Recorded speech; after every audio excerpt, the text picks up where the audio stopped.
गोजोन फुंबिलि बयनिसिमबो बड' इनसाइट 24 आव नोंथांमोनखौ बरायबाय। नोंथाङा बर' रावजों सानफ्रोमबोनि बर' खौरां, सोलोंथायारि, थुलुंगायारि आयदा आरो गोनां फोरमायथि मोनबाय थागोन। दिनैनि फुंबिलिनि खौरांखौ आं नोंथांमोननि सिगाङाव फरायथिनो लादों। आसा खालामो नोंथांमोना खौरांखौ जोबजासे खोनासंगोन। गिबि खौराङावनो दङ गाम्बारि बिल हाबाफारियाव बिटिसिनि जौगानायनि सायाव नोजोर होनानै प्रमद बर'आ बिपिएफनि गाहाय हाग्रामाखौ सोंखारिदों।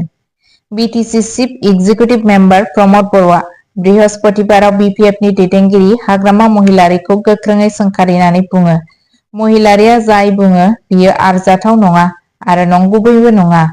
कसुगाव बियाबनि गाम्बारि बिल गेलेग्रा फोथाराव खुंजानाय मोनसे मुलाम्फा मोनग्रा लोगो हमनाय आरो समाजारि रांखान्थियारि सांग्रांथि हाबाफारिनि गेजेरजों बिथांनि बिबुंथिखौ होनाय जादों। बे हाबाफारिनि थांखिया सुबुंफोरनो बिटिसि, आसाम सोरखार आरो मिरु सोरखारजों जगायजानाय जौगालु बिथांखिफोरनि सोमोन्दै सावरायनाय। बे हाबाफारियाव गाव हेफाजाब हानजाफोर, सेल्फ हेल्प ग्रुप, जायनि थागिरिफोरा आरो बिथांखिफोरनि मुलाम्फा मोनग्राफोरनिफ्राय मख'जाथाव बाहागो लानायखौ नुनो मोन्दों। सीएम प्रमद बर'आ बड'लेण्डआव सुबुंफोरनि समाजारि रांखान्थियारि थासारिखौ जौगाहोनो थाखाय थांनाय 4 खावसे बोसोराव बिटिसि सोरखारनि हाबाफारिफोरनि सायाव गोसो होदोंमोन। बिथाङा मुंख'दोंमोन दि बे जौगाथायनि नाजानायफोरा मिरु सोरखारनि विकसित भारत मिशनजों गोरोबनाय, जायनि थांखिया समाजनि बयनिख्रुइबो गाहायसिन थाखोसिम सौहैनाय। गथ'साफोर, आइजोफोर, लाइमोनफोर आरो फरायसाफोरजों लोगोसे निखावरि हांखोनि गाहाय बिपिएल नखरफोराव जर'खा नोजोर होनाय जादों। बर'आ मुंख'दोंमोन दि गोबां बिथांखि जानाय बिथांखिफोरा सिगांनिफ्रायनो न', सोलोंथाय, सावस्रि आरो जिउ राहायाव मुलाम्फा होखांबाय। बे हाबाफारियाव मुलाम्फा मोनग्राफोरजों फोसावजानाय जाफुंसार सल'फोरबो दंफायोमोन आरो गुदि थाखोनि जौगाथाय आरो रैखाथिनि थाखाय बिटिसि खुंथायनि रादायखौ रोखा खालामदोंमोन। नैथि खौराङावनो दङ काछाराव दालां गोग्लैनाय, साबा हमजादों, 3 पुलिसफोरखौ सस्पेन्ड खालामनाय जादों, नायबिजिरनाया सोलिगासिनो दं। बुधबारखालि आसामनि काछार जिल्लायाव हौरां दैमानि सायाव गोदानै फाहामनाय दालां बानायनायनि उनाव साबा सुबुंखौ खानाय जादों आरो 3 पुलिस जवानफोरखौ सस्पेन्ड खालामनाय जादों। आसामखौ त्रिपुरा, मिजोराम आरो मणिपुरजों फोनांजाबग्रा दालांआ लामाखौ हगारदोंमोन जेब्ला मोननै बांद्राय ल'ड लानाय ट्राकफोरा बुंनाय बादिब्ला 40 टन सिमानि बेरेखायै 120 टन अन्थाइ लाना दैमायाव गोग्लैदोंमोन, जायनि जाहोनाव सानैबो सालायगिरिया जोखोम जादोंमोन। काछारनि एसपि नुमल महन्ताया बुंदोंमोन दि हमजानाय सुबुंफोरनि गेजेराव मोनसे मिरुआरि गिलिर दालांनि 3 मावथिफोर आरो हारियानानि मोनसे लुनाय कम्पानिनिफ्राय 2 खामानि मावग्राफोर दं। मोनसे केस रेजिस्टार खालामनाय जादों आरो नायबिजिरनाया सोलिगासिनो दं। सासे एएसआइजों लोगोसे 3 पुलिस चेक पइन्टफोरनि गेजेरजों ट्राकफोरखौ गनायथि होनायनि थाखाय बिबाननिफ्राय बोख्लायनाय जादों, जायनि गेजेराव मोनसेया दालांनिफ्राय 50 मिटारल' गोजानावमोन। रावबो थैयाखैब्लाबो बराक हायेन आरो खाथि खालानि रायजोफोरनि गेजेराव लामा फोनांजाबनाया हेंथा सोमजिदों। नाव सिबिथाय आरो मोननै गुबुन लामाफोरा रेजें गारिफोरखौ बारहोनायाव मदद होगासिनो दं।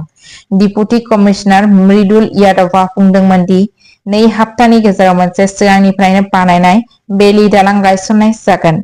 थामथि खौराङावनो दङ बड'लेण्ड सि दाग्राफोरखौ गोहो होनो थाखाय साबसिन मिरु बेखेवदों। बड'लेण्डनि थाखाय मोनसे गोग्गाथाव आरो जारिमिनारि बुब्लियाव मानगोनां मन्थ्रि श्री उर्खाव गोरा ब्रह्मआ बड'लेण्ड हेन्डलुम मिशननि सिङाव साबसिन मिरुखौ बेखेवना होयो। बे नोजोरगोनां हाबाफारिनि थांखिया ओनसोलारि सि दाग्राफोरखौ जौगाहोनाय आरो ओनसोलनि हारिमुआरि सिनायथिखौ रैखा खालामनाय। गोदानै बेखेवजानाय मिरुआ गोथां एरि सिल्क प्रसेसिंनिफ्राय लानानै दिहुनथाय, डिजाइनिं, गोदान दिहुनथाय, रोंग'थि फोरोंथाय आरो मार्केटिंनि आबुं हेफाजाब होग्रा गोदान मुगानि सुबिदाफोरजों सुजुजानाय। बेवहाय जीआई टेग खालामजानाय दिहुनथायफोरबो दं आरो आखाइ इसान, देंखोआरि दामजु, गहेनाफोर आरो हारियारि गाननाय जोमनाय बायदि दोरोङारि शिल्पफोरखौ दिन्थिफुंनाय जायो, जाय बड'लेण्ड टेरिटरियेल रिजन बिटिआरनि धोनि रोखोमखौ दिन्थियो। बे माइल खुन्थियाया अरायथा जिउ राहा, सोरजिलु फालांगिरि आरो आरिमुगिरिफोरनि गासै जौगाथायनि फारसे मोनसे गोख्रों आगानखौ दिन्थियो, गावनि आरिमुआरि आरो रांखान्थियारि गोहो होनायनि थाखाय बड'लेण्डनि गोथौ रोखोमनि रादायखौ गोख्रों खालामो। ब्रैथि खौराङावनो दङ आसामनि चिराङाव आयेन बेरेखा जौ इउनिट हमदों, जब्दजों लोगोसे 3खौ हमदों। चिरां जिल्लानि रुनिकाटा पुलिस थानानि सिङाव थानाय सान्तिपुर खाग्राबारियाव सिखावै सोलिबाय थानाय गंसे आयेन बेरेखा जौ बानायग्रा इउनिटखौ आसाम आबगारि बिफाना बृहस्पतिबाराव हमनो हायो।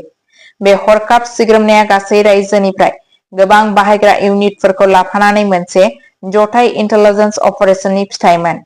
मोनसे थि स्रोत सुलुंनि बिथाजों सं दाननानै आबगारि इन्टेलिजेन्स ब्युर', गुवाहाटीनि मावख'गिरिफोर आरो चिरां आरो बङाइगावनि जिल्ला हानजाफोरा फुंनि सिग्रोमनाय खालामो आरो मोनसे गेदेर बिबांनि आयेन बेरेखा जौनि सुबिदाखौ बोखांनो हायो। सिग्रोमनाय समाव जब्द खालामजानाय जादोंमोन दि मुंदांखा ब्रान्डफोरनि रोजा रोजा जौनि केसफोर जेरै officer size 218 case, McDowell's number 1 106 case आरो इम्पेरियेल ब्लु 0 केस। रोजा रोजा लिटार गोथां जौ आरो गलायमोन्देर स्पिरिटफोर दंमोन। नंखाय लेबेल, बथल केप आरो पेकेजिं मुवाफोरा बानायगिरिफोरखौ नंखाय लामायाव लांनो थांखि लानाय बेखौबो मोनफिननाय जादोंमोन, जेरैहाय 48,000 नंखाय हल'ग्राम, 1.9 लाख बथलफोरनि केपफोर, 5.6 लाख नंखाय लेबेल पेकेजिंनि थाखाय 3,750 कार्टनफोर। बानायनाय बिखान्थियाव बाहायजानाय जुन्थियारिफोर जेरैहाय फ्लेभारिं एजेन्टफोर, कारमेल, दैनि पाम्पफोर आरो मोनसे सिलिं जुन्थिबो मोन्नाय जादोंमोन, जायनिफ्राय मिथिनो मोनो दि इउनिटआ मोजाङै सुबिदा गोनांमोन आरो गोबां बिबाङाव खामानि मावगासिनो दंमोन। जाथाय जायगायाव 3 सुबुं जेरैहाय दैमालु बसुमतारी, अलंबार बसुमतारी आरो कुमार बसुमतारीखौ खानाय जादोंमोन।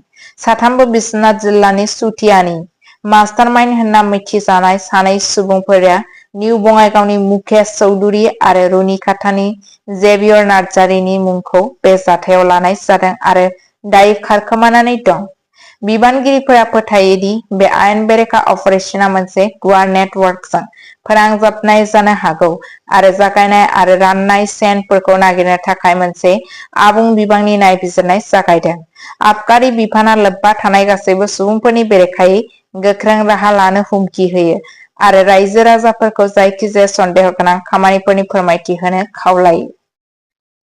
खौरांखौ जोबजासिम खोनासंनायनि थाखाय गोजोननाय थाबाय।